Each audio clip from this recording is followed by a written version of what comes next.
The rain hammered against the windshield as Megan's car skidded toward the cliff edge. She clutched the stolen files, evidence that could destroy an empire. Behind her, headlights blazed through the darkness, closing in. This wasn't an accident. Someone wanted her silenced. Miles away, Drake Brandon sat in his Manhattan penthouse, unaware that the woman he loved was fighting for her life. Their love had survived prejudice, power, and pride. But could it survive this? When Megan's eyes closed that night, a mystery began. When they finally opened again, nothing would ever be the same. Subscribe now and hit the notification bell. You won't want to miss what happens next. The fluorescent lights of the conference room cast harsh shadows across Drake Brandon's face as he stood at the floor-to-ceiling windows of his Manhattan headquarters, watching the city pulse with its evening chaos. His reflection stared back at him, tailored Armani suit, jaw set in that expression his business rivals called the executioner's smile. At 38, he'd built an empire that spanned 3 continents, turned skeptics into believers, and transformed skepticism into billion-dollar valuations.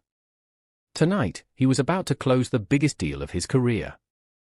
Mr. Brandon, the Chinese investors are waiting in conference room A, his assistant Melissa announced from the doorway, her voice carrying that practiced reverence reserved for men who could buy small countries. Drake didn't turn around. "Tell them I'll be there in 5 minutes." "Sir, they've been waiting for 20. "Then 5 more won't kill them." Melissa hesitated, then retreated. Drake remained at the window, his phone pressed against his ear, listening to the ringtone that had become the soundtrack of his anxiety for the past 3 weeks. Voicemail. Again. "Megan, it's me. I know you're angry, and you have every right to be. But please, just call me back. We need to talk about this. I can fix it. I promise I can fix it." The beep cut him off. He lowered the phone, his knuckles white around the device. 3 weeks. 3 weeks since she discovered the reports buried in his company's subsidiary operations. 3 weeks since she'd looked at him with those eyes that had once held only love, now filled with something far worse, disappointment. "You're not the man I thought you were," she'd said, her voice barely above a whisper as she stood in his penthouse, the damning document scattered across his marble coffee table. "You talk about innovation, about changing the world, about making a difference. But Drake, your company is poisoning people. Children are drinking contaminated water because of waste your subsidiary dumps in their rivers. Children, Drake." "I didn't know about it," he'd insisted, reaching for her, but she'd step back as if his touch might burn. "That's the problem. You should have known. You built this empire, but you never bothered to look at what it was built on." The memory dissolved as his phone buzzed. His heart leaped, "Megan," but the caller ID read, "Daniel Marks." His COO. Drake declined the call. Daniel had been pressuring him all week to focus on the Chinese deal, to stop obsessing over a relationship that was doomed from the start anyway. Those had been Daniel's exact words, spoken with the casual cruelty of someone who'd never loved anything more than a profit margin. Drake pulled himself together, straightened his tie, and headed toward conference room A. The investors could wait. They always did, for him. But somewhere in Africa, Megan Oliver wasn't waiting. She was fighting. Fighting to expose the truth, fighting against the system, fighting against him. If only he'd known that tonight, while he negotiated terms and shook hands with men in expensive suits, Megan would be fighting for something far more precious, her life. 8,000 miles away, Megan Oliver gripped the steering wheel of the battered Land Rover as it bounced along the rutted road leading out of Makani village. Rain pelted the windshield in sheets so thick the wipers could barely keep up. In the passenger seat, a worn leather satchel held everything she'd spent 2 weeks gathering: photographs of dead livestock floating in chemical-streaked rivers, water test results showing toxic levels of cadmium and mercury, testimonies from mothers whose children had developed mysterious rashes and respiratory problems, and most damning of all, internal emails from Brandon Industry subsidiary proving they knew about the contamination and chose to continue operations anyway. "The bridge is out ahead," Samuel, her local guide, had warned her an hour ago. "You should wait until morning, Miss Megan. These roads are dangerous at night." But morning might be too late. She'd received a call from the village chief just before sunset. Men in suits had arrived asking questions about her investigation. The chief, a wise man who'd survived coups and droughts, had urged her to leave immediately. "They are not here to talk," he'd said, his voice heavy with knowledge earned through decades of witnessing what happened to those who threaten powerful interests. Megan's phone sat in the cup holder, its screen dark. She'd turned it off 2 hours ago, after the third call from an unknown number. Her heart ached with every mile that separated her from the village she'd grown to love, from the work that gave her life meaning, and yes, from Drake. God, Drake. Even now, even after everything, she missed him. Missed his laugh that sounded like thunder, missed the way he'd pull her close in the middle of the night as if she might disappear, missed the man she'd glimpsed beneath the armor of wealth and power, the man who'd cried the first time he'd visited the villages with her, who'd held a dying child and whispered promises of clean water and better days. But promises meant nothing when they weren't kept. And Drake hadn't just broken a promise to those villages. He'd broken something fundamental inside her, the belief that love could transform even the most hardened heart. The headlights in her rearview mirror appeared suddenly, cutting through the rain like accusatory fingers. Megan's breath caught. She'd been alone on this road for 30 minutes, hadn't passed another vehicle since leaving Makani. Her hands tightened on the wheel. Just a traveler, she whispered to herself. Just someone else trying to get home before the storm gets worse. But the vehicle behind her accelerated, closing the distance with aggressive intent. Megan pressed harder on the gas pedal, the Land Rover's engine groaning in protest. The road curved ahead, skirting the edge of a steep ravine. During the dry season, it was manageable. Tonight, with rain turning the earth to mud, it was treacherous. The pursuing vehicle, she could see now it was a black SUV with tinted windows, pulled alongside her despite the narrow road. Megan's heart hammered against her ribs. This wasn't random. This was coordinated. This was. The SUV swerved into her lane, metal shrieking as it clipped her side. Megan yanked the wheel right, tires skidding on the slick surface. The Land Rover fishtailed, its rear end swinging toward the ravine's edge. She overcorrected, felt the vehicle tilt, then stabilize. Adrenaline flooded her system, sharpening everything, the smell of rain, the rhythm of her breathing, the leather satchel sliding across the passenger seat. The files. She had to protect the files. The SUV struck again, harder this time, a deliberate ram that sent the Land Rover careening toward the cliff edge. Megan screamed, fought the wheel, but physics had already made its decision. The front tires left solid ground, and for one suspended moment, she felt weightless. Then gravity remembered its job. The Land Rover plunged into darkness, tumbling down the ravine in a chaos of breaking glass and twisting metal. Megan's last conscious thought wasn't of fear or pain. It was of Drake, standing in his penthouse with rain streaking the windows behind him, and the word she'd never gotten to say, "I loved you enough to believe you could change. I still do." Then darkness consumed everything. Drake was explaining the projected quarterly returns to a particularly skeptical investor when his phone vibrated against the conference table. He ignored it. The phone vibrated again. And again. On the fourth buzz, he glanced down at the screen, unknown number. He declined it and continued his presentation. As you can see from these projections, our expansion into renewable energy sectors positions us to. His phone rang, the sound cutting through the room's carefully maintained professional atmosphere. Every head turned toward him. "My apologies," Drake muttered, reaching to silence it. But something, instinct, intuition, or the universe's cruel sense of timing, made him look at the screen one more time. Unknown number. He should ignore it. He should let it go to voicemail. He should. "Excuse me for just one moment." He stood, phone in hand, and stepped out of the conference room into the corridor. Melissa gave him a panicked look, but he was already answering. "Drake Brandon. Mr. Brandon." The voice was male, accented, unfamiliar. "My name is Dr. James Okoye. I'm calling from Makani Regional Hospital. I'm afraid there's been an accident." The world tilted slightly. Drake pressed his free hand against the wall for balance. Who? What kind of accident? A woman was brought in about an hour ago. Single vehicle collision. She's in critical condition. We found your number listed as her emergency contact in her phone. Miss Megan Oliver. Mr. Brandon, you need to come immediately. The phone slipped from Drake's fingers, clattering against the polished floor.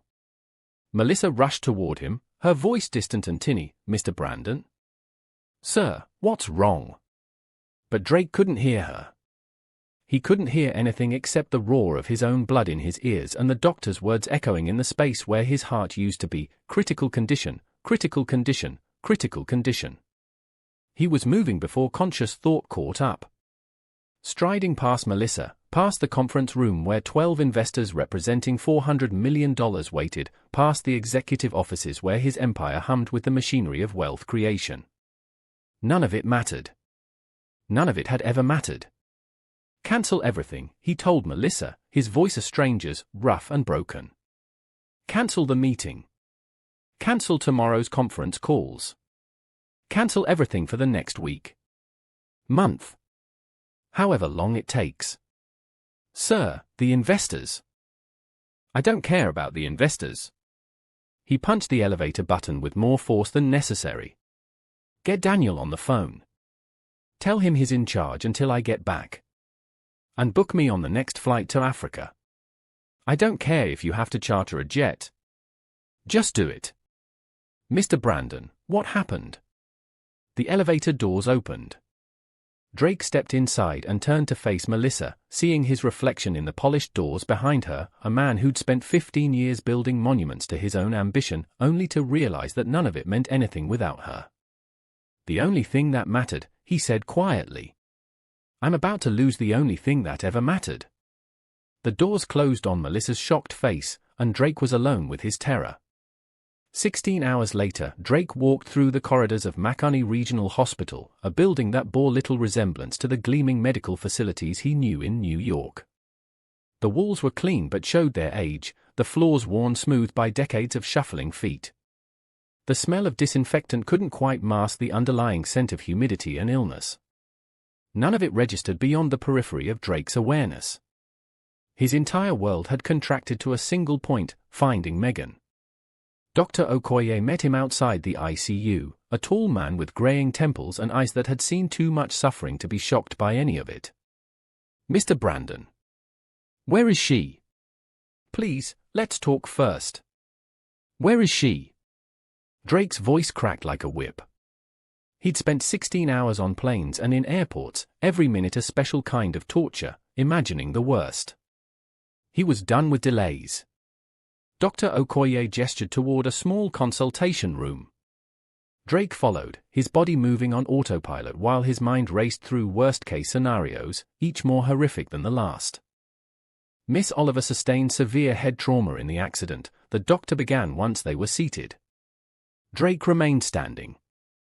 We performed emergency surgery to relieve the pressure on her brain. The surgery was successful, but what? Mr. Brandon, she's in a coma. Her brain activity shows she's stable, but we can't predict when, or if, she'll wake up. The words hit Drake like physical blows. He staggered back a step, catching himself on the edge of the desk. What do you mean if? Some patients wake up within days. Others, weeks. Some.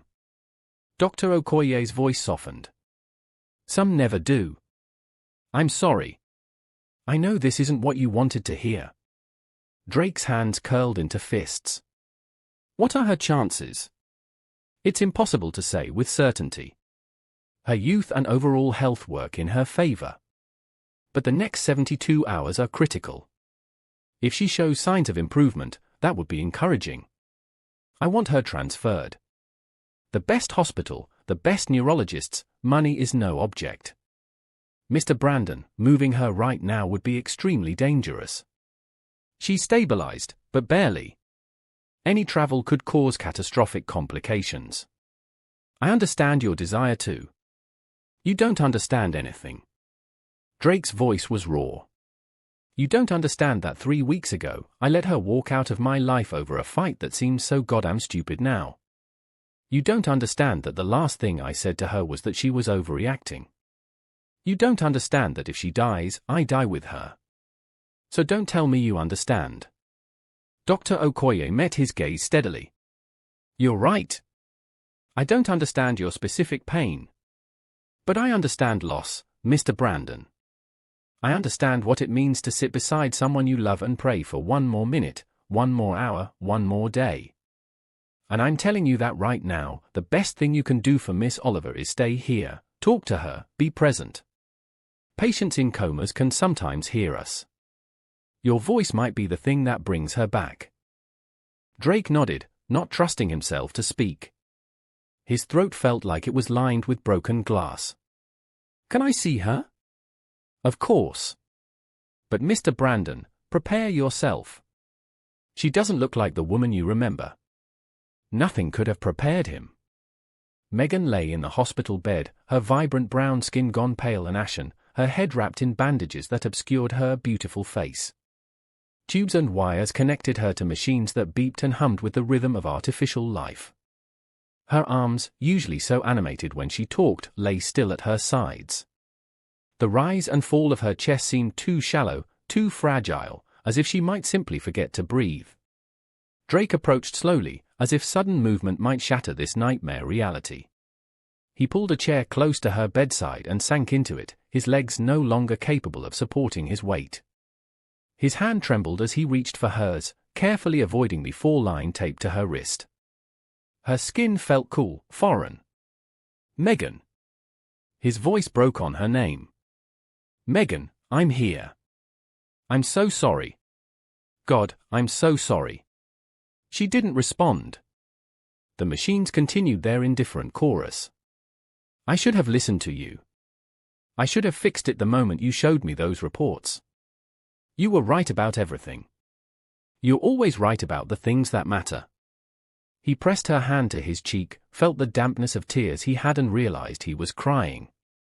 I was so focused on protecting my reputation, my company, my ego. And I lost you. I lost you, Megan, and I don't know how to breathe without you.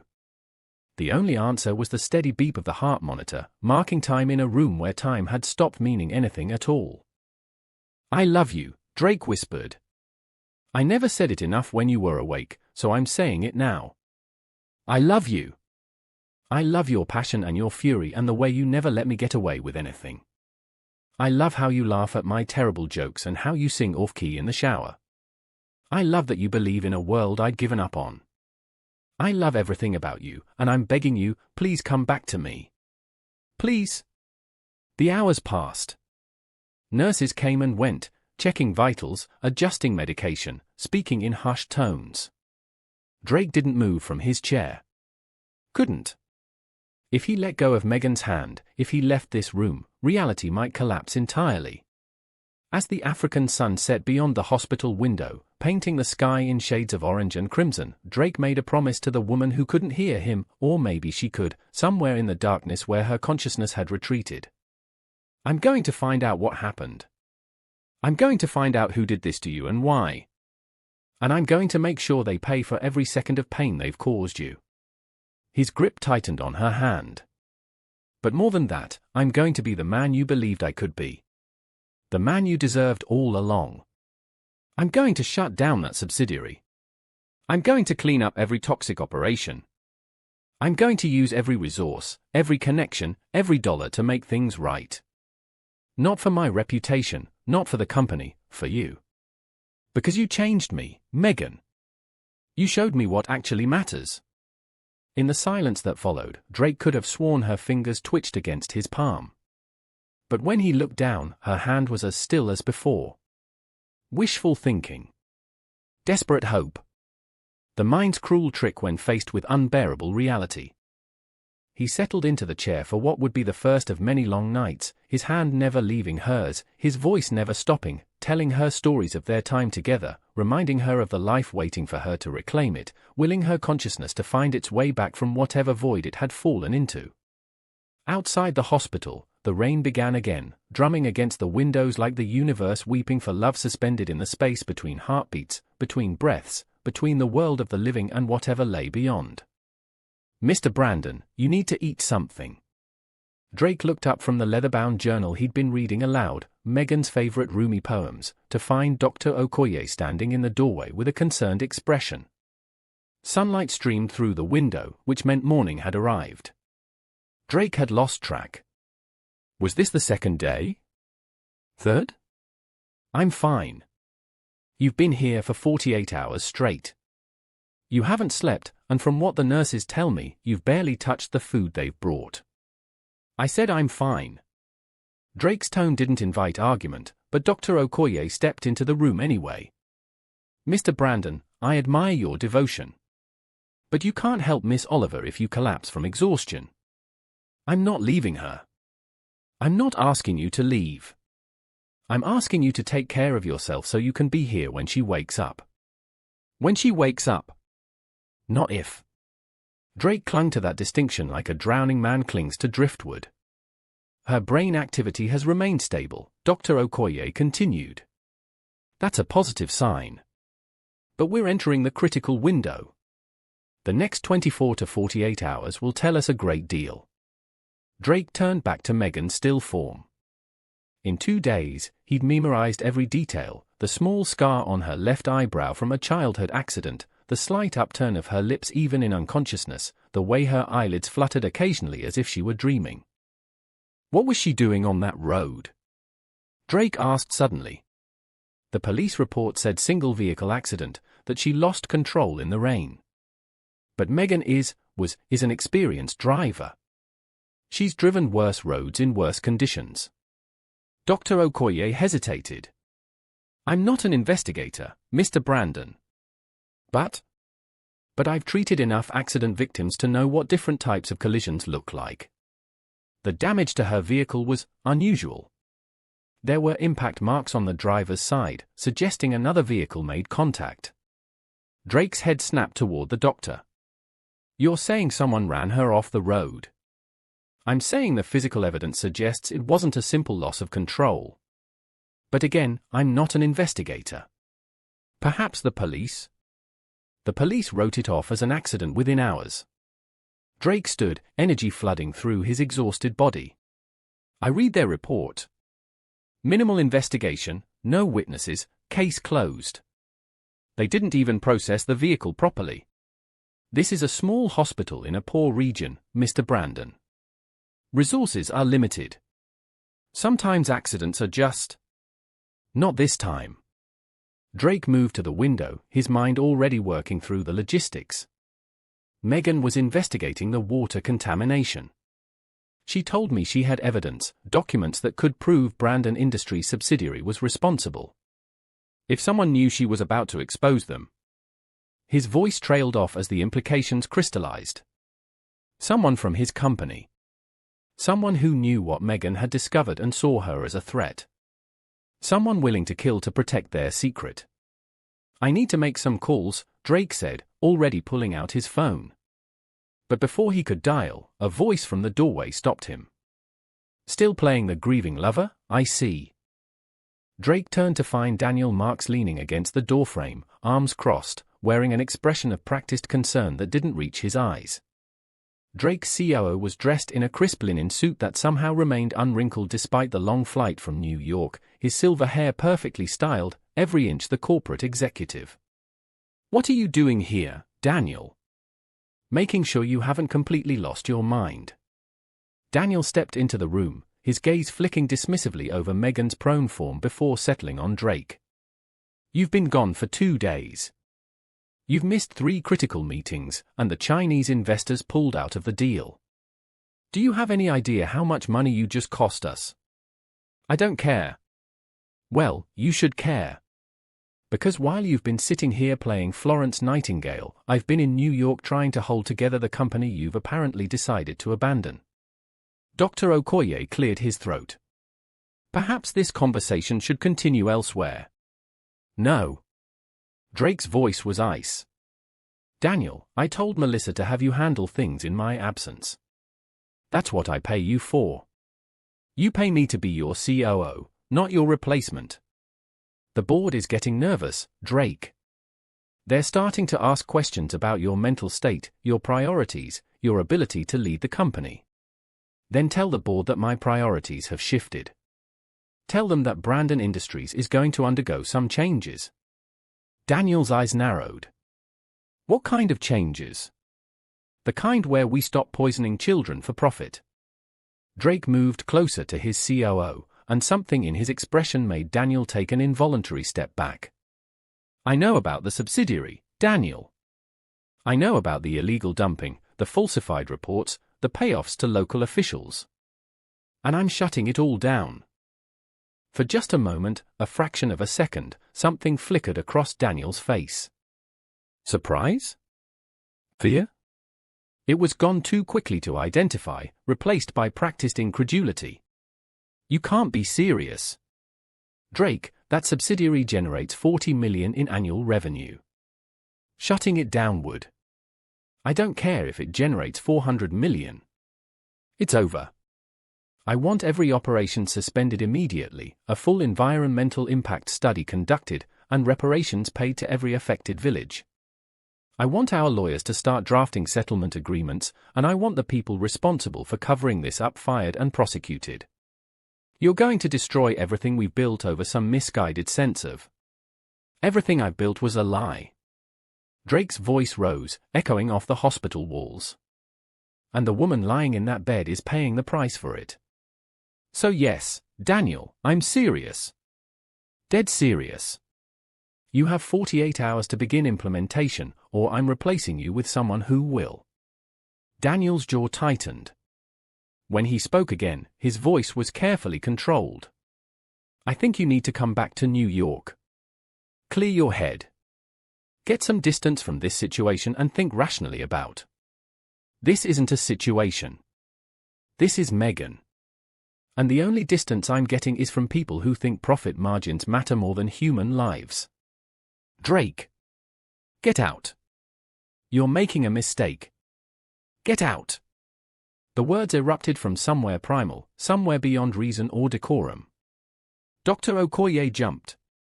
Daniel froze, his mask of concern finally cracking to reveal something harder underneath. Fine, Daniel said quietly. But when this crusade of yours tanks the company, when the stockholders sue, when everything you've spent 15 years building comes crashing down, don't say I didn't warn you. He left, his footsteps echoing down the corridor with the rhythm of a countdown clock. Dr. Okoye approached Drake cautiously. Mr. Brandon, are you all right? Drake returned to Megan's bedside, his hand finding hers automatically. No. But I will be. We both will be.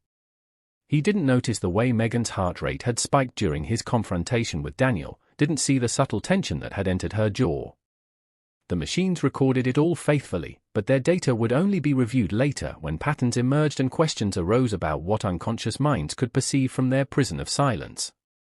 If you're as captivated by Drake and Megan's story as I am, don't forget to like this video and drop a comment telling me what you think will happen next. Will Megan wake up? And who's really behind the accident? Your theories might just predict the dramatic conclusion coming in part 2.